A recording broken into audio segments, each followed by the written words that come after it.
பிரியமானவர்களே, இன்றைய காலை பொழுதிலும் கூட இது வானத்தின் வாசல் ஊழியத்தின் மூலம் உங்களை சந்திப்பதில் கர்த்தருக்குள் மிகுந்த சந்தோஷம் அடைகிறேன். அநேக ஆயுதங்கள் எனக்கு விரோதமாய் ஏவி விடுகிறார்கள்.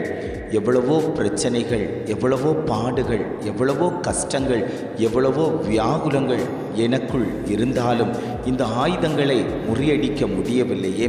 சத்ருவானவனுடைய கிரியை என் குடும்பத்துக்குள் இருந்து கொண்டிருக்கிறதே. எப்பொழுது எனக்கு விடுதலை கிடைக்கும் என்று தேவ சமூகத்தை நோக்கி பார்த்து கொண்டிருக்கக்கூடிய ஒவ்வொரு தேவ ஜனங்களையும் பார்த்து ஆண்டவர் சொல்லுகிறார், உனக்கு விரோதமாய் உருவாக்கப்படுகிற எந்த ஆயுதங்களும் வாய்க்காதே போகும் என்று ஆவியானவர் இன்றைய காலை பொழுதில் ஒவ்வொரு குடும்பங்களையும் பார்த்து அவர் வாக்கு கொடுத்து கொண்டிருக்கிறார். இன்றைய காலை பொழுதிலும் கூட ஆண்டவர் நமக்கு தரக்கூடிய நல்ல வார்த்தை என்னவென்றால், ஏசாயா 54 அதிகாரம் 17 வசனம் இவ்வாறாக சொல்லுகிறது, உனக்கு விரோதமாய் உருவாக்கப்படும் எந்த ஆயுதமும் வாய்க்காதே போம். வசனம் இவ்வாறாக சொல்லுகிறது, உனக்கு விரோதமாய் உருவாக்கப்படும் எந்த ஆயுதமும் வாய்க்காதே போகும் என்று ஆவியானவர் குடும்பங்களை பார்த்து பேசிக்கொண்டிருக்கிறார்.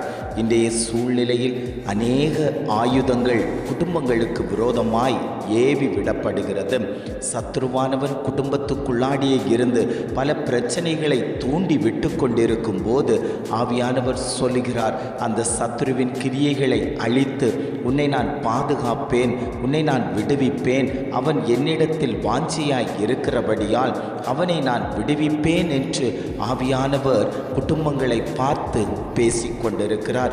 ஒரு விடுதலைக்காக, ஒரு சுகத்திற்காக தேவனை நோக்கி பார்த்து கொண்டிருக்கக்கூடிய தேவ பிள்ளைகளை, உங்களை கட்டி வைப்பதற்கு, உங்களை இல்பொருளாக்குவதற்கு சத்ருவானவன் எத்தனை பண்ணி ஏவி விடுகிற ஆயுதங்கள் எல்லாவற்றையும் தேவனாகிய கர்த்தர் முறியடிப்பேன் என்று ஆவியானவர் வாக்குத்தத்தமாய் குடும்பங்களோடு ஆண்டவர் பேசி கொண்டிருக்கிறார். எத்தனை பேர், ஆண்டவரே, என் குடும்பத்தில் உருவாக்கப்பட்டு கொண்டிருக்கக்கூடிய இந்த ஆயுதங்கள் முறிக்கப்படட்டும், என் பிள்ளைகள் மூலம் உருவாக்கப்பட்டு கொண்டிருக்கக்கூடிய ஆயுதங்கள் முறிக்கப்படட்டும், என் புருஷனார் மூலம் உருவாக்கப்பட்டு கொண்டிருக்கக்கூடிய ஆயுதங்கள் முறிக்கப்படட்டும், என் தொழிலில் உருவாக்கப்படுகிற ஆயுதங்கள், ஊழியங்களில் உருவாக்கப்படுகிற ஆயுதங்கள், இப்படி என்னை சூழ்ந்து கொண்டிருக்கக்கூடிய இந்த ஆயுதங்கள் எல்லாம் முறியடிக்கப்படட்டும் என்று எத்தனை பேர் கேட்டுக்கொள்கிறீர்களோ அத்தனை பேருடைய ஆயுதங்களும் முறியடிக்கப்பட்டு ஒரு ஜெயத்தை கொடுப்பதற்கு கர்த்தர் இன்றைக்கு உங்கள் மத்தியில் உலாவிக் கொண்டிருக்கிறார். ஜெபிக்கலாமா?